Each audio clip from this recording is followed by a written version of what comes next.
I work with a German new medicine or meta medicine. It's a system that looks at the body. Symptoms are a language, and there's no mistakes. Body doesn't make mistakes. Symptoms are a language to be interpreted, and the symptom of water retention, which is a lot. I've got a lot around my eyes. This water retention happens when the kidneys have been they're set to survive in a desert-like situation, which is the sensory triggers for that would be isolation and abandonment. So from childhood, if you feel isolated and abandoned, if you bring those two together, the kidneys will suddenly go, well, we're in the desert, we need to hang on to every drop of water, and it'll just store water all over the body in an inflammatory process, or wherever there is a process to feed water to. So with me, it's around my eyes. And while this inflammatory water retention is happening, any symptoms that it's probably protecting, because it will go to areas where there are other body symptoms, the symptoms that the inflammation is there to actually heal, because the inflammation gets stuck, it sticks the symptoms that it's got any healing potential for as well. So the isolation and abandonment, for me, I've been talking about this being from a litter. I have this sensory storyline of this litter being with others, not knowing who the other is, but knowing you're safe. And it's like that social, it's like there's a that basic social mammalian contact, isn't it? Physical contact need of the body. Yeah. And when that's suddenly broken, that trauma is the isolation and abandonment. And then that runs with other traumas that then create other symptoms. But the isolation and abandonment sort of goes around wrapping everything up in fluid-filled tissues, and things get really stuck and stagnant. So that's, for me, that's something I'm really delving into as well, this isolation and abandonment. Because this feeling is very familiar that I go to. And in that feeling, I'm in very avoidant behavior because I'm trying to avoid the depths of the disconnect of the abandonment and the isolation from, from when you're a child and big shit does happen. The sort of track that gets set up. So that's been it's been insightful for me in the last couple of weeks to sort of see where that pattern is showing up for me. What resources I can draw on to reconnect, despite the disconnect of the isolation and abandonment, to bring in this connection and safety. And it's paradoxical, isn't it? Because the actual symptomology means that you get disconnected because you cannot connect. Yeah. Because when the social nervous system is under threat, then it disconnects from social interactions. Yeah. Yeah. Yes. So you did ask. How are you, Juliet? How am I? Well, I've been surprisingly calm this afternoon, but I was stressed this afternoon. Earlier, it started out a nice day, and like I forgot about everything, and it's like it just seemed normal for the moment. Like, oh, the sun's shining, and like, because we've had so little sunshine this summer, even in the south of France, no sunshine. It's the same geoengineering going on. And then I looked up, and then there's these plane trails going across, the geoengineering across the sky. And then I heard the planes, and it's like, what are those? What's that noise? And then it intensified, and it was going on for about an hour, and it was getting more and more intense, like this vibratory, pulsating noise. And it's like, what is that? And it was so intense, it felt like, oh, we're being bombarded with some kind of sound waves now or something. Or maybe that was me having an imaginary moment. But it was like giving me a headache, and it's like then everything feels really weird. And then the clouds came over, and it's like the sun, that sunny day that I thought we might be having turned into another thick layer of clouds and rain and whatever. But I just got to the place of like, okay, whatever is, this is all old now, that okay, they're poisonous from every level, and it's like, okay, let's just be calm with it and not have a reaction. that's where I am, you know. It's like, okay, because so often I feel really angry about it, enraged. So, that, you know, this thing that they're doing to us, and you can't do anything about it. This Yeah. level of abuse is intense. The sexual abuse from whoever the people are that there's, you know, causing the spraying to happen. You know, but there's all sorts of things, isn't it? All that stuff that is happening on every level, Yeah. and we're and And the powerlessness of we don't, it's costing billions of dollars and pounds and euros, and yeah, we've got no idea what's going on. And the fact that that much money's involved means we're absolutely powerless. absolutely, Powerless. absolutely, and you can't say it to somebody like, oh, look what they're doing. Some people understand what you're talking about, but others is like, really, what are you? You mad? You know, we've got a rainy summer, but whatever, you know. So that there's this other layer of isolation and disconnect and insanity that's happening. So It's oil hat disconnect. yeah. So we have some people saying hi. Let me just read that. So Jack says we're loud and clear on Facebook. Debbie says you're on Facebook, okay, and good evening. And I can see your frustrations, Marion. Bless you. Jack says two gorgeous women. Thank you, Jack. You're very generous. You're very generous with your compliments. Volume is fine. And Debbie says, I made it this week after a manic day. Well done, Debbie. Well done. She says, I'm going to post a few very short Seth excerpts as we go along, as I think it might really help when one feels that everything is going tits up. But I have read the Seth material many times now over the years, and oh, my eyes are just doing me in. Hang on, I got to put my glasses on. Sorry about this. I'm trying to read this. They're not much better, actually. I haven't been to an optician in years. I don't think they do anything. Oh, la la. Okay. I'm falling apart on every level. I've read the Seth material many times over the years, and it has really helped me realize everything out there. She realizes everything out there is a feedback system because you create your own reality individually and en masse. Of course, Mhm. that sounds simple, but it holds volumes. It holds volumes. And then, sorry, Therese is here. Hi, Therese. Hi. So that's it. So that's interesting that you're going to post Seth material because I've got two very kind of spiritually type things to share as well about, you know, the nature of reality and what's happening and so on. So again, probably more to share than we can actually fit in, but in my jumbled way, it's like trying to pull. This program is really a kind of like me trying to pull the threads together of what the hell's going on in the world. And Graham's here. Hi, chaps. He says, hello, chaps. Yeah, it's like, what the hell is going on? But we don't know what's going on.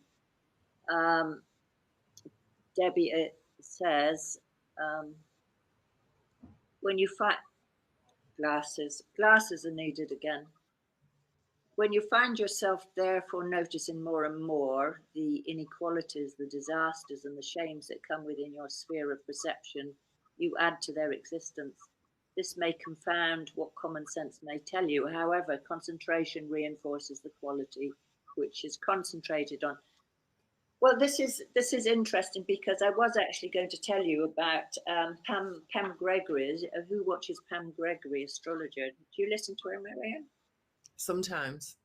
Yeah, because she gave a report for the full moon in Capricorn, and she says this full moon is very, very complicated. There's lots happening. It's very, very powerful.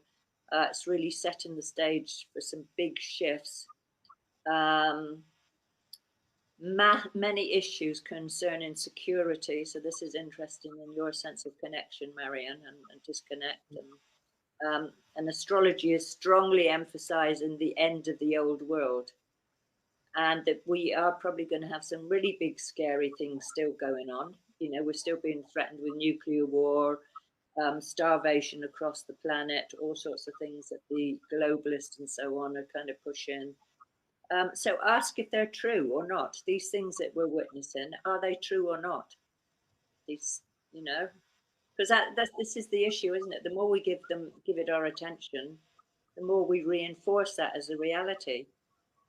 And she says we need to create a new world in a spiritual context, and it's the biggest evolutionary shift ever for humanity at this point.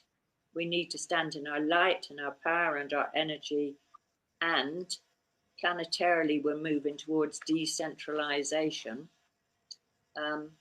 And finally, that the energy of love is palpable day by day. It's increasing and increasing and increasing, and we are welcoming in a new consciousness of love. So that's very interesting, isn't it? Because that kind of overlaps with what Debbie was just sharing about. Yeah, I think that's one of the reasons why I get a bit shirty sometimes, and I'm saying, well, what can we do about it? Because we just keep sharing the shit, and it's like you are you get two smells, even though it's the same shit. Like there's no point. Do it once if you need to, but it's like, look at what is it we actually need to be doing. But I think what we need to do is so revolutionary to where we're at today that nobody knows where to start. It's almost like the setting up of community is even that because of the structures that we've got now, even when you set communities up, to set a community up that is really truly autonomous and sovereign, it's impossible. Again, there's too many monies around us to give us that sort of level of security that we could contain our little community without being infiltrated. Yeah, And so it's like what we don't want to keep looking at the shit because it does still stink, and I don't need to keep looking at it because it doesn't stink any more or less. Just stop. We've got enough information. What is it we can do? What can we actually start doing about it? So, are we gonna giving out the address of the airfield so we can all go and piss in the tanks or something? At least if they sprayed piss in the sky, it wouldn't be it might feed the plants. Could we do something? yeah. Can we do something? Well, that is it. Because So it's all very well, isn't it? Pam Gregory is saying, we're turning into a time of decentralization. So all the information she gives is very lovely, but there's no experience I'm having that I can attach to the ideas that she's talking about. Do you know yeah, what I mean? The experience has been so centralized and more so, control and governance and everything that. it's like this paradoxical situation is happening, isn't it? It's like we've just had the elections, and of course, predictably, the elections have led to more of a apparent. I mean, this is the important thing, that it's an apparent concentration of centralisation of power, because now the Labour are in, and Oh, they're WEF, and we're way out WEF, aren't they? They're full yeah, on. yeah, yeah, yeah, As well have Klaus with his anal Schwab sitting in Parliament. yeah. Yeah. So it seems like, on the one hand, this is all getting stronger and stronger, and this globalist centralisation narrative is pushing stronger and stronger. And Pam Gregory is saying that you are going to be seeing that. It's going to look worse and worse and worse. And somehow we have to turn that around. And yet, how do we turn it around, as you say? So, Yeah. and I can't come up with anything else except to say, okay, we need to maybe we can smell the shit, but there are a lot of people that still doesn't smell any shit. Is But if that we keep focusing on it, we're concentrating the shit. said that again? But what Seth said, if we keep talking about it and focusing on it, we concentrate it. We Uh, concentrate it. That's what that thing says, isn't well, it? maybe Seth isn't entirely right, because this is the other thing. It's like, are we led to believe it? Do we have God to off, Seth. our power to ascended masters? It's like we're all infinite beings of light with immortal DNA. It's like, Not my current experience. no. Anyway, so Graham has said something here. So, oh, well, Debbie said something. Graham, can I read what Debbie said before I read what you said? You won't hold it against me. Okay. I know they have a little battle between them, domestic scene here. So Debbie says, when you find when you find yourselves therefore noticing more and more the inequalities, the disasters, and the, did I read that? I think so. However, conception really. Oh, okay, maybe I read that. Graham says this this should cheer Marion up. I witnessed a horrible incident today. Walking my dog, I hear lots of noise and a crowd of people gathering. I went to look, and there was a man beating his wife or girlfriend or partner with a huge stick. She was really taking some nasty blows to the head and body. Oh my God. What did the crowd do? Nothing. Filmed it. They filmed it. That's Oh what they my do. God, that's awful. Just watch this horrific scene play out. Thankfully, a policeman soon arrived, but the man then turned his anger onto the policeman and started hitting him with a stick. Too. Still no action from the cowardly crowd. And then, as if things weren't bad enough, a dog. I think he's having us on again, Marion. A dog came and ran away with all the sausages. I think Graham is having us on. He likes to string us along with these stories. But I can imagine, yeah, I can imagine that happening actually. Punch and Judy, you know. It's Punch and Judy. So anyway, there is more. Graham. Well done, Graham. So there is more and more stuff coming out. So we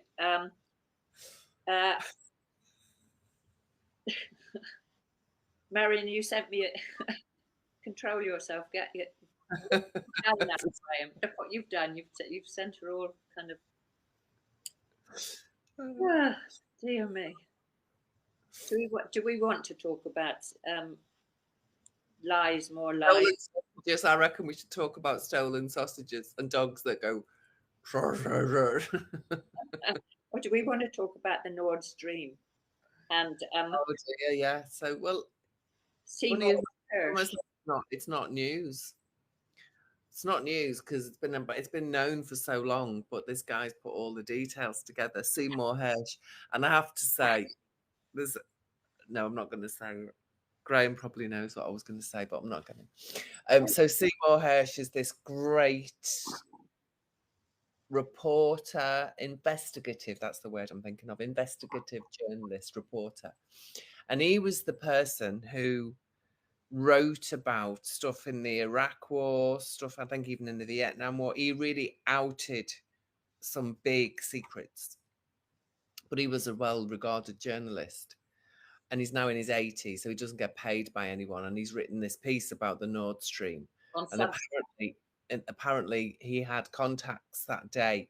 Everyone, when he issued it on Substack, all his old media contacts were telling him, oh, have you seen this article? And they didn't even imagine he'd written it because it is so absolutely anti-establishment. It's brilliant.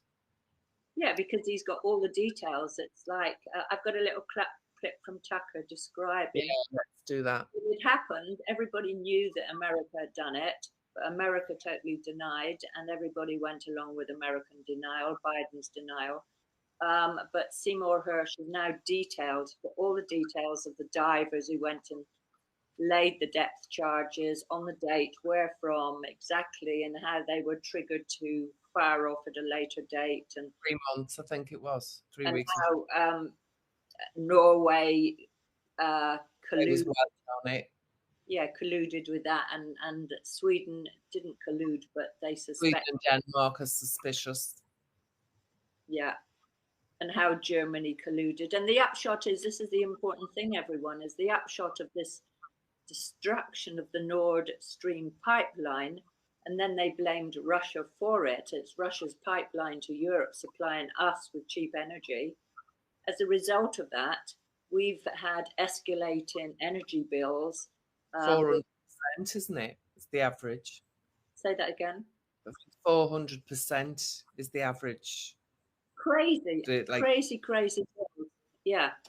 I've had my heating turned off most of the winter because it's just like not affordable, really, the amount of cost for energy now. So we've all gone through that. People have died as a result.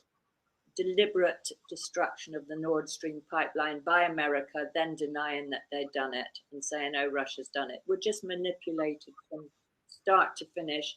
And You know, we're the ones that's suffering from this.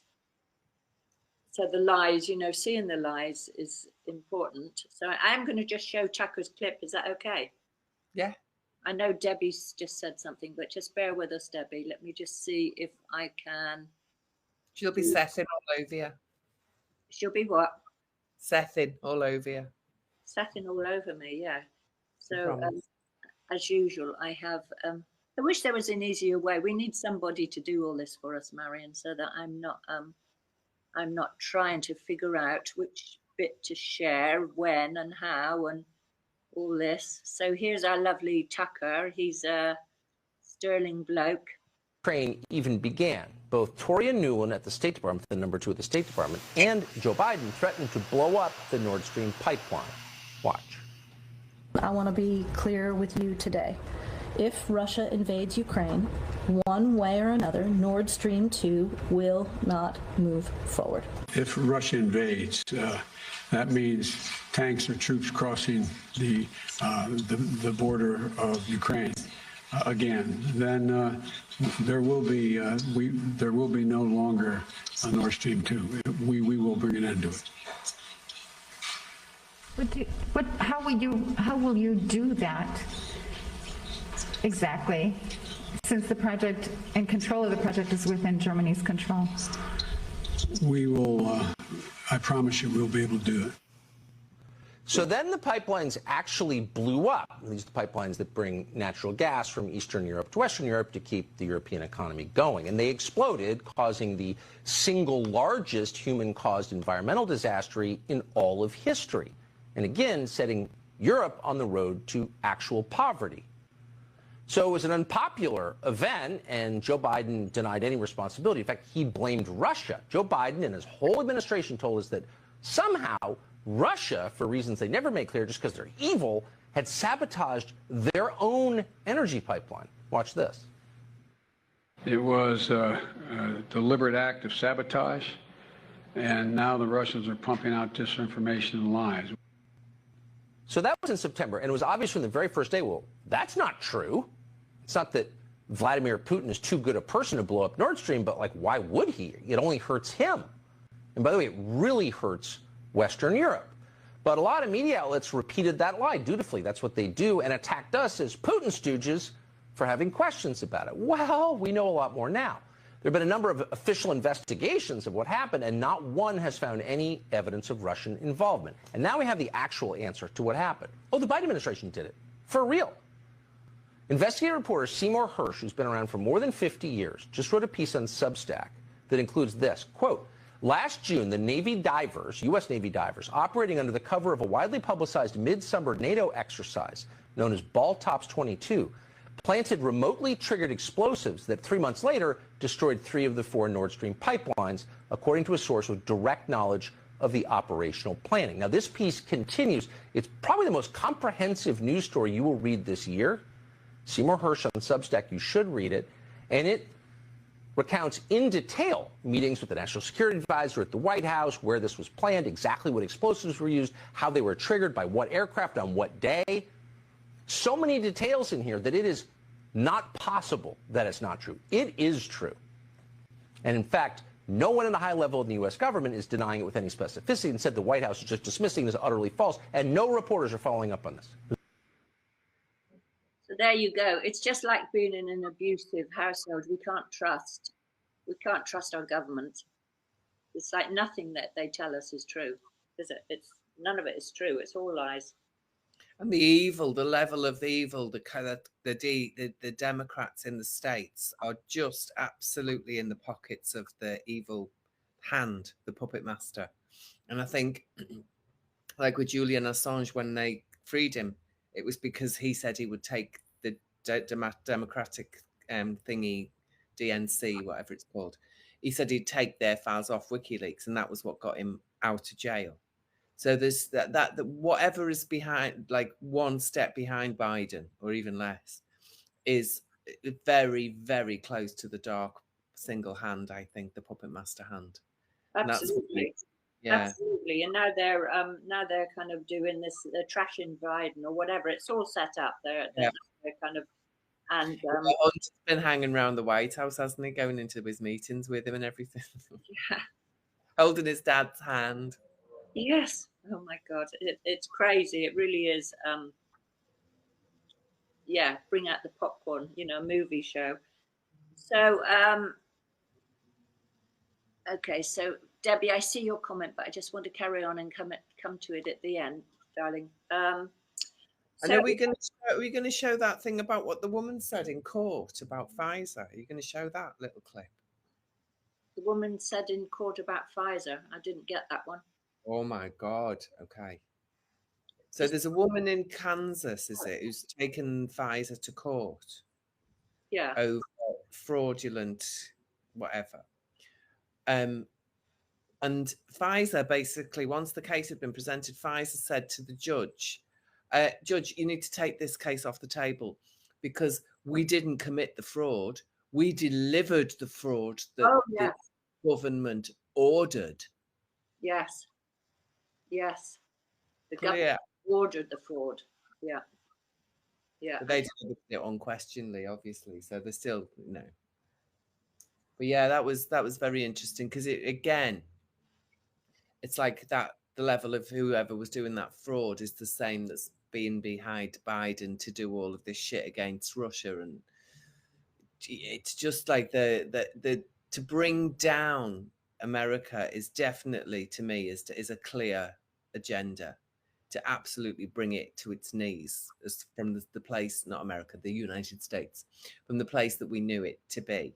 Like they've had so many immigrants come in, it's diluted their population. The crime is down apparently, but people are getting shot at like a massive rate, faster than they ever were before. They've got the whole political, so they've got this influx of these undocumented people. And now the people, you can get your documents inside 3 months, apparently, 3 months fresh off the boat or off the border. And within 3 months, you can actually have your social security documents and everything to work and vote in the States. Now that some guy saying a Mexican friend has done it. And it's, they're just wrecking it because it was, and it's like the thing about the Soviets and America was the only ever big power. So if you can be the puppet above those two, the puppet master above those two, that's the one world order, isn't it, basically? But obviously, because Putin isn't playing, from what we know. But I don't even know. Do we know that for sure? Is he happy to go? I don't perceive he wants to go along with the one world government. But No, I don't think he does. No. I don't really know. I don't really know, but yeah.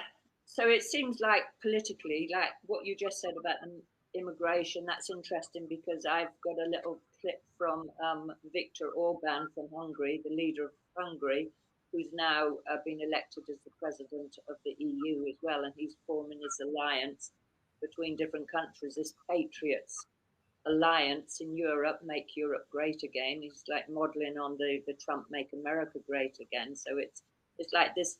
On the one hand, we've got this force to centralize and to take control and to flood America and Europe with immigrants to, so there's no national identity anywhere. Yeah. And on the other hand is like the swing towards people coming together and pushing back against that, like the Trump thing in America, what's happening with the right. It's not the extreme right. It's just like, let's form our national identity. Let's stand up for people's rights. Let's take back our sovereignty. That kind of thing. Well, nationalism is what's needed to create any kind of foundation to welcome others. You can't share when there is nothing to share. And if there's no nationalism to get a sense of, proud to live where you live, proud to be where you're from, proud to look after your streets, proud to look after your people, without that, and I know pride isn't the best description, it's not the best emotion or behavior, but this idea that nationalism is bad, we've had that forced down our throats for generations now, haven't we? And if you say, I like being English, or a fly me Union Jack, and I've done it for years, it's only recent I've stopped myself. I always think, BNP, or do you know what I mean? It's like label them as far right. just because it's like, no, I'm English and I'm happy and I'm proud to be English and I want to be here. And I wanted to be around the rest of the world. So I never really had it at that level. And I Yeah. used to use it negatively. But now it's like, it's absolutely forbidden to have a national anything own in your body. Yes. Well, that's the whole push towards communism, Marxism, socialism, and like the same thing happened in China. Apparently, the transgenderism, like dissolving away any personal identity at all. We're all faceless and controllable. So, yeah. So I've got a little. What shall I show you? George Soros, Viktor Orban talks about how Soros actually planned all this. Oh, is million immigrants a year or something? Was that the one who spoke about? Yeah. So this was all planned. Everything that you're seeing has been planned. Absolutely. Meticulously orchestrated. Meticulously orchestrated indeed. So let me see. And I think this is where this idea that we're powerless to that level of organisation is absolutely true. And at the same time, to be the blight of it by finding a way to live. You know what? Tellinger, what does he say? The one small town is about using currency to unenslave the population, create so much wealth that everybody has so much money that it becomes irrelevant. So Yeah. you use the tools of enslavement to kill the slave masters or something. But he says it very eloquently. But yeah, this idea that how do we be the blight to their rose? No, they're not roses. What's blight? Yeah, peas. They can be not letting them be roses. Yeah. I get what you mean. Just like how can we be published his plan in English in a Sorry. project syndicate publication. the Hungarian? 2015, Can you hear that? September 26th. Bit quiet. And Yeah. he published a plan. He said that I'm quoting, he write the 6 components of my comprehensive plan. I just quote 2 or 3 points of that. First is, he said very clearly, 2015.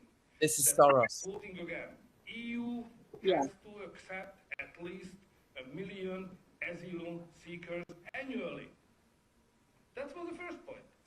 Second, he said, adequate financing is critical. And he proposed to issue long-term euro bonds for financing the migration crisis and the migrants' social and welfare taking care when they arrive to the European Union.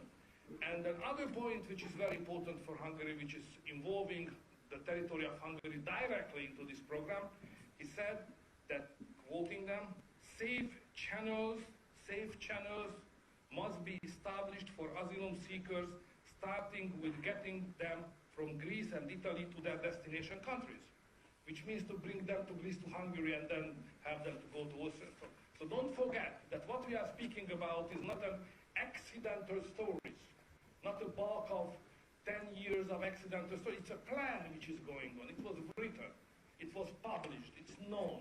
So we are fighting again an organized gang called Empire of George Soros, NGOs, who are just supporting everybody who is transgressing our legal system and our regulation, and financing illegal activity against our nation. So this is why the story is not just about migration, but it's about how this European Union is working and how George Soros was able to captive the main positions inside many institutions of European Union, buying out MPs and other leaders, and in order to execute the plan which is written, and it's against all the Christian and nation-based political forces. It's against us.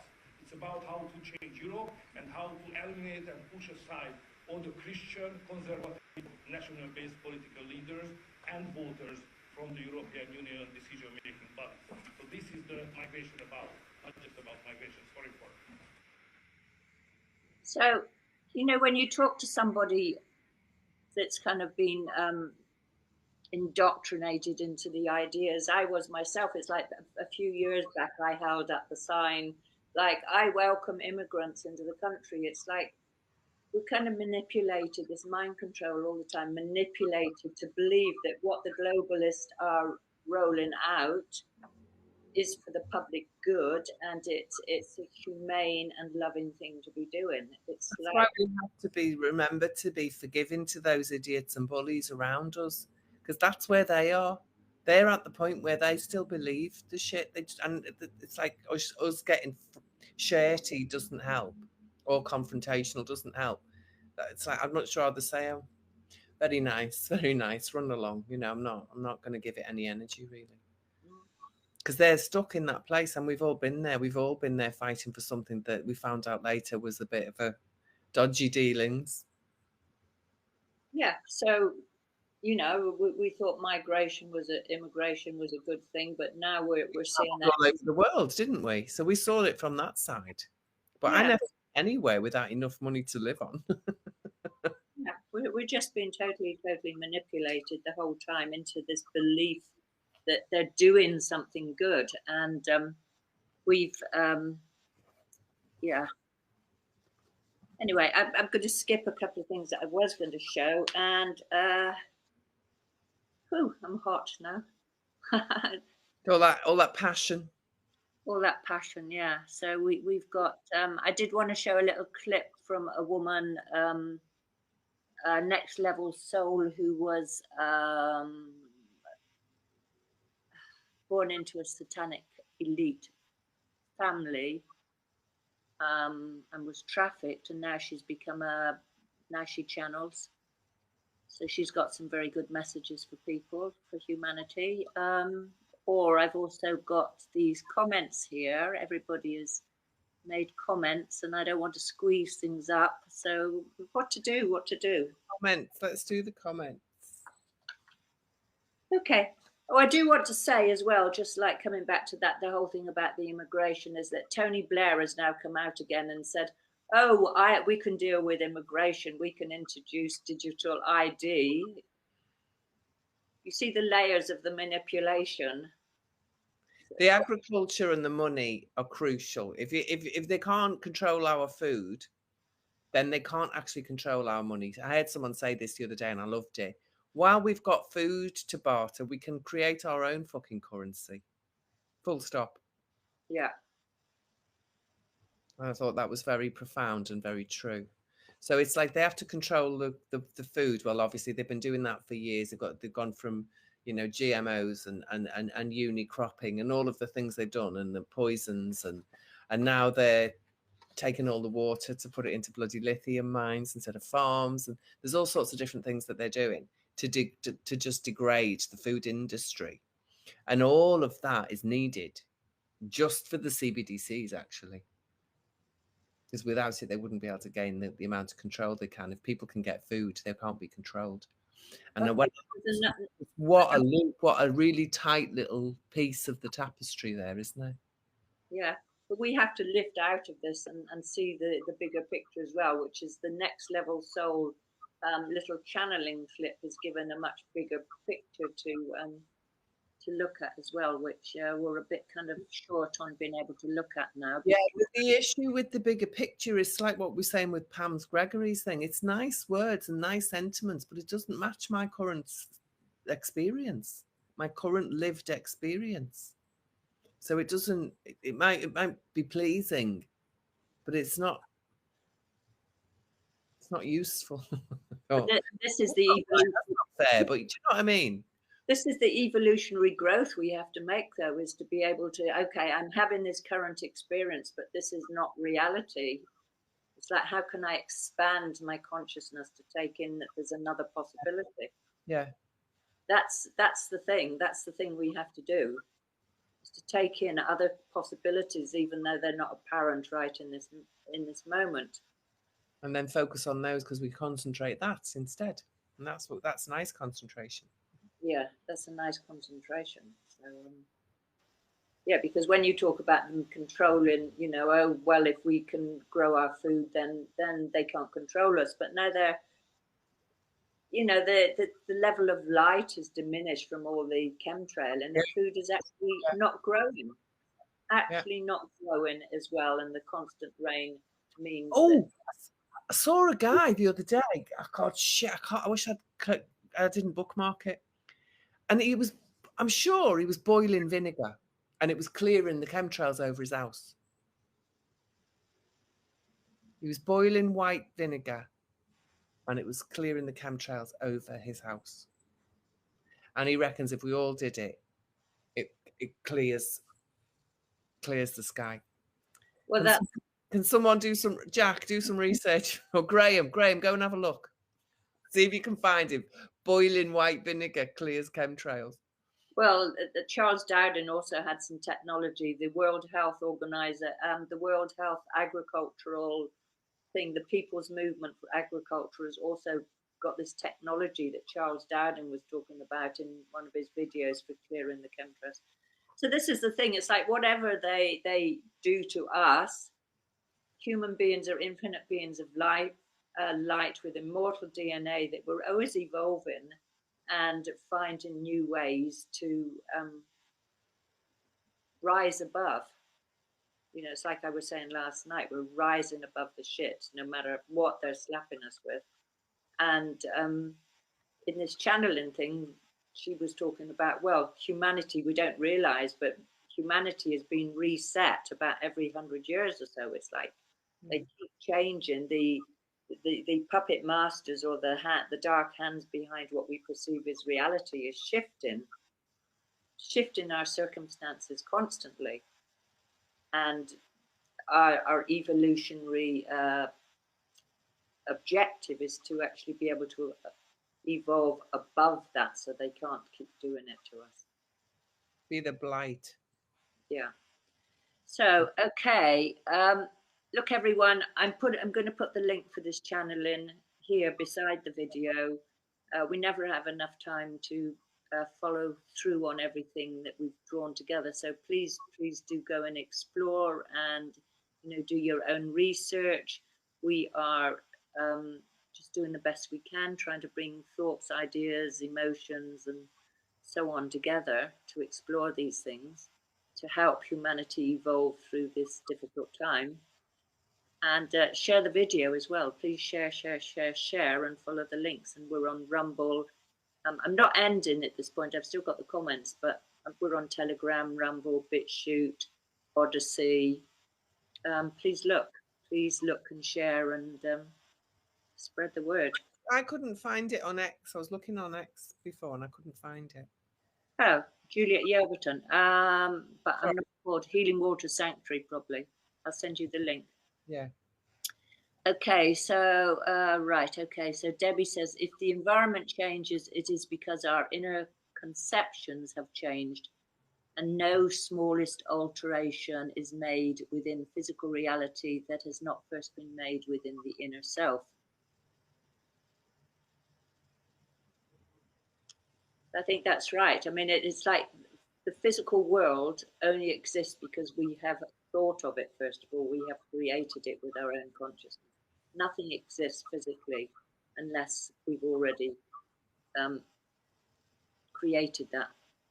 So the process of creativity is very, very important, to be able to give ourselves space to be creative and not to be oppressed with everything that's happening all the time. Jack says, globalists want people to believe that to love your country, you have to hate other countries, which is absolute nonsense. Yeah. Yeah. Well, yeah. And he also said, yes, I had heard that the white vinegar thing, but not tried it. Jack, you didn't tell me. That's interesting. Never heard that. White vinegar or apple cider vinegar. I've got loads of that. I think it's white because when it's pure, it's got a higher boiling point. I don't know. I have no idea. Okay, so Debbie's given a link here. Debbie says, is the above link about vinegar and chemtrails? That I don't know. And we've got 5 minutes. Should we listen to this channel in for 5 minutes, or you want to say anything else? Yeah. And I listen to I'm happy to listen to the channeling because it's what to do instead, isn't it? Yeah. Okay. Well, let's see if I can do that. So, Next Level Soul is amazing program. He's getting loads of people following him now. He's interviewed all sorts of people. So here we go. So he's interviewing a survivor of elite human trafficking. So you'll have to go to the beginning to find out about her, but this is Who's coming through, so you can let me know who's coming through, or if it's a combination of every bunch of them. What do you see for humanity in this next coming year and in the next 5 years? So many people are afraid of what's coming. I'd love to hear your thoughts. There's two Ascended Masters that are stepping forward, the first of which is Isis. And Isis is stepping forward to share, which I believe is extremely obvious to everyone, but the development of AI and robotics and how suddenly all of this will seem to be integrating within our daily life, within human life. But what ISIS is sharing is this has been planned for so long that after the last reset of humanity, this was going to be introduced, right now. And with Pluto moving into Aquarius, and she's saying humanity has survived previous civilizations of this kind of integration. And she's asking us a question. She's like, how do you want this chapter to unfold? Do you want to put your head in the sand again, as in previous generations of exploring this kind of technology, or does humanity want to choose an awakened conscious path of how they are interacting with their development, that is their technological development, which is moving right now, honestly, at the speed of light. And so there's this invitation from Ascended Master Isis where she's asking us, how willing are you as a species to start having higher conversations about how AI is being developed, how robotics are going to be introduced into daily life, and are you emotionally and spiritually prepared for that shift? Like, are you willing to expand your mind, your body, heart, and mind, to have a conversation that has never happened before between humanity and its creations? Beautiful. So that's the first step. The second step is Mother Mary stepping forward. Thank you, Mother Mary.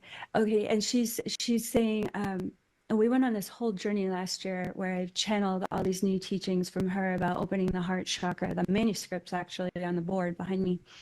I'm going to be releasing it as a book. And Mother Mary is sharing that there's going to be a split, which I think is very obvious to light workers as well, over this duration of Pluto and Aquarius. And it's those who choose the path of the heart, opening the heart chakra, truly, not as an idea, but truly taking the time to go within, cleanse, clear, and purge, not just lifetime, but all of your lifetime pain, to keep your heart fully open as a beacon, as a lighthouse of truth and sovereignty and divine love in this world. She's saying these will be the liberated ones. These will be the way showers who know how to hold the bridge of light between those who are choosing an awakened sovereign paradigm and those who are choosing to become even more enslaved by the agendas of this world. So there's going to be an even more polarized chapter, shall we say. And the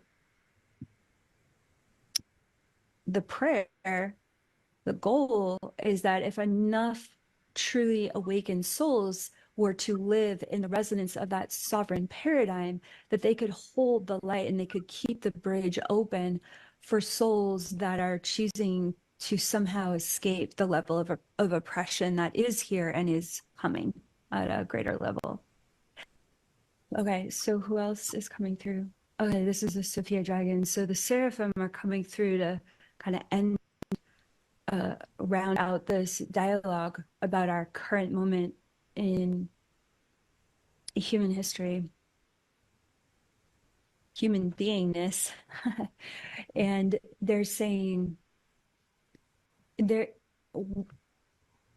polarization that's happening now is so extreme that it's actually a part of seeding the potential of a new golden age of ascension.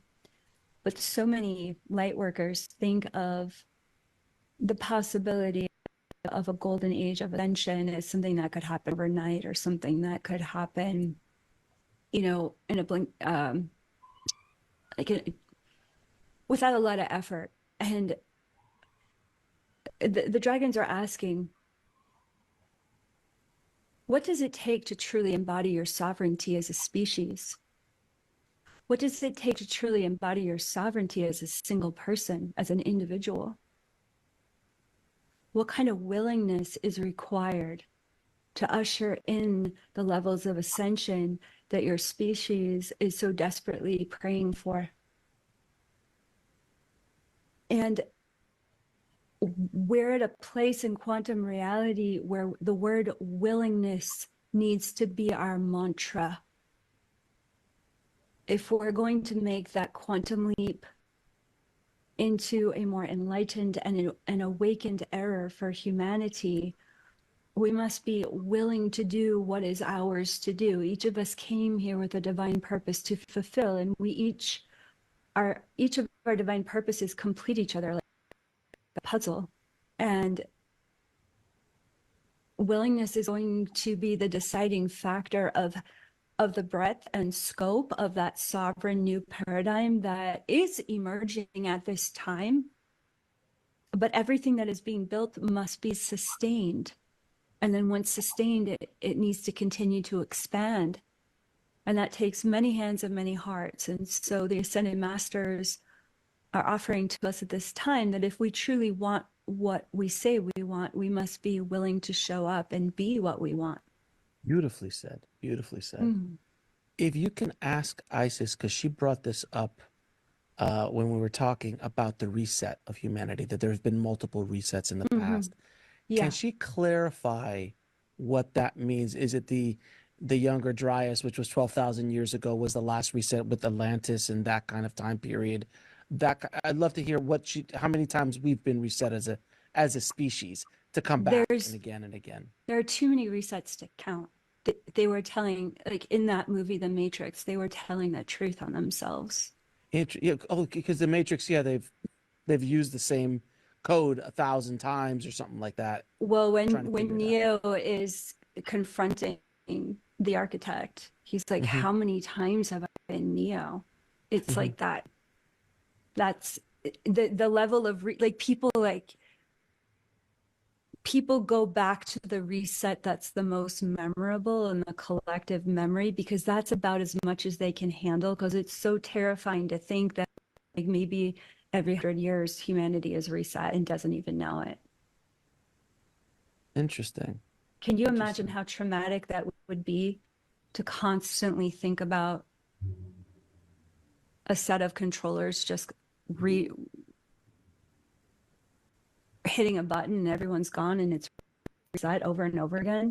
How do you live your life with that level of annihilation consciousness? So it's more comfortable for humanity to think, oh, that was 30,000 years ago in Atlantis. And it's like, how about like 100 years ago? How about like 100 years before that? And that's how powerful these controllers are, recreating the simulation, the simulacrum of our physical reality. It's super sick. It's interesting. It's very, very interesting. All right. So my next question is, you spoke about AI. But to speak in the words of Isis, because that was a lot of my own interpretation of what she's shown me.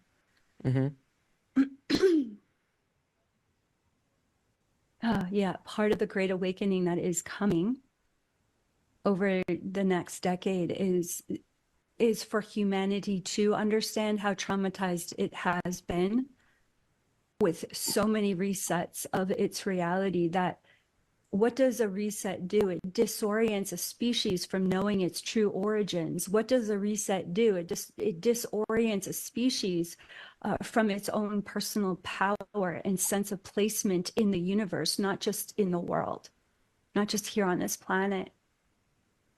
And so humanity must come into a level of healing and wholeness enough to even be able to start to face the level of control and trauma that it has survived, the level of genetic mutilation it has survived, with countless resets over the past hundreds of thousands of years on the planet. And she's saying, you can take heart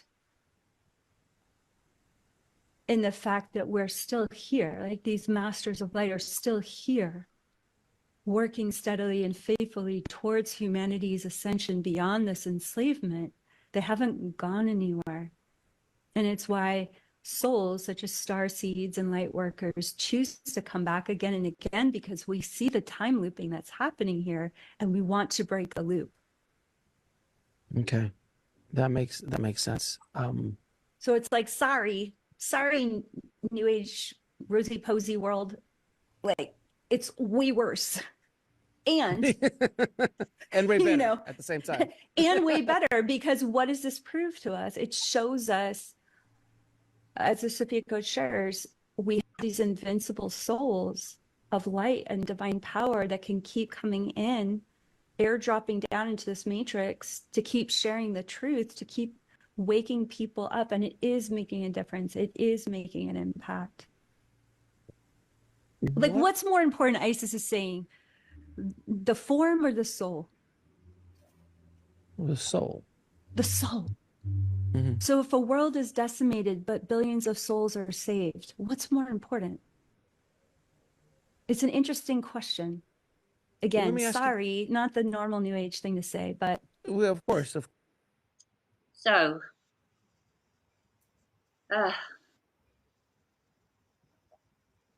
just turn that off, and we are at the end.